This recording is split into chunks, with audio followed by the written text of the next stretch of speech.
জয় মা। গুরুশক্তি চ্যানেলের পক্ষ থেকে আপনাদেরকে স্বাগতম। আজকে ভিডিওতে আমি আলোচনা করব দেহবন্ধন মন্ত্র সম্পর্কে। অনেকেই বিশ্বাস করেন এই ধরনের মন্ত্র জপের উদ্দেশ্য হলো বিশেষ করে ভয়, অশান্তি, নেতিবাচক প্রভাব বা অশুভ শক্তি আশঙ্কা থাকলে এই মন্ত্রের কথা বলা হয়। দেহবন্ধন মন্ত্র কি, কেন পড়া হয়, কিভাবে পড়তে হয় এবং এর নিয়ম কি, তাই ভিডিওটি শেষ পর্যন্ত অবশ্যই দেখুন। দেহবন্ধন মন্ত্র বলতে এমন এক ধরনের রক্ষামূলক মন্ত্রকে বোঝানো হয় যা পাঠ করার মাধ্যমে নিজের দেহ, মন এবং চারপাশে সুরক্ষিত রাখার প্রার্থনা করা হয়। এই মন্ত্র জপ করলে নিজের উপরে এক ধরনের রক্ষা কবচ কল্পনা করা হয়। এটি মূলত মানসিক দৃঢ়তা, আত্মবিশ্বাস।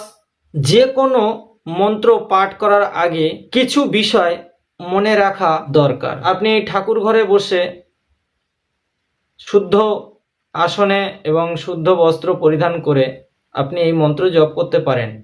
আপনি চাইলে সকালবেলা স্নান করার পর অথবা সন্ধ্যায় নিরিবিলি পরিবেশে প্রদীপ ধূপ জ্বালিয়ে এই মন্ত্রটি পাঠ করতে হবে। তো চলুন এবার মন্ত্রেতে আসি। মন্ত্রটি হচ্ছে, ধবলি ধবলি ধবলি সার, আমার উপর ধবলি হাটে বন্ধন, আমার হাতে ধাগা বান্ধি তার মারি বন্ধন। কার আগে? মা মনসার আগে। কার আগে? আস্তিক মুনির আগে। মন্ত্রে যেখানে বলা আছে আমার, তো ওই জায়গায় যে ব্যক্তিকে আপনি ধাগাটা মন্ত্রপুত করে দেবেন সেই ব্যক্তির নাম দেবেন। এই মন্ত্র যখন জপ করবেন ঠাকুর ঘরে পূর্ব দিকে মুখ করে বসবেন, শুদ্ধ আসনে বসবেন, শুদ্ধ কাপড় পরবেন। পরার পর আপনি এক মালা জপ করবেন এই মন্ত্রটি। এক মালা অর্থাৎ 108 বার এই মন্ত্রটি জপ করবেন। জপ করার পর কাউকে আপনি দেহবন্ধন করবেন। তো কিভাবে করবেন দেহবন্ধনটা? লাল বা কালো একটা ধাগা নেবেন। ধাগা নেওয়ার পর এমনভাবে ধাগাটা নেবেন যেন সেই ব্যক্তির 3 প্যাঁচ অথবা 7 প্যাঁচ হয়। আমি আপনাদেরকে একটা জিনিস দেখিয়ে দিচ্ছি। এই দেখুন আমার হাতে বাঁধা আছে, 7 প্যাঁচ আছে, ঠিক আছে? 7 প্যাঁচ বাঁধা আছে। তো এরকম যাতে 7 প্যাঁচ বা 3 প্যাঁচ হয়, ঠিক আছে?